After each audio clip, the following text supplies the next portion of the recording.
Pour rejoindre le Dew Drop-In, il faut emprunter cette petite route de campagne. Pas de gare, pas de bus, ici les clients viennent généralement en voiture. La même pinte, s'il vous plaît. Comme beaucoup de pubs ruraux, celui-ci est directement visé par un nouveau projet de loi.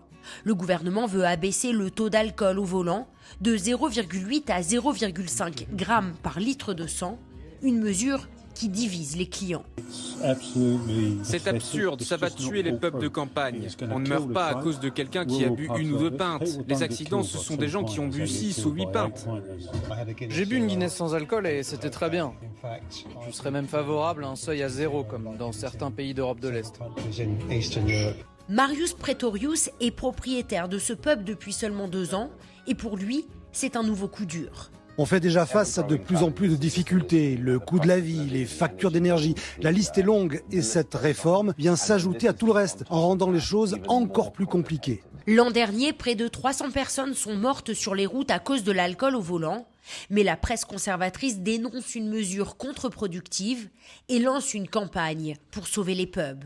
C'est devenu complètement politique. Depuis longtemps, les pubs servent surtout à faire rentrer de l'argent, sans qu'on reconnaisse vraiment leur importance culturelle. L'an dernier, près de 400 pubs ont fermé au Royaume-Uni, soit plus d'un par jour. Et selon les experts, la tendance ne va pas s'inverser en 2026.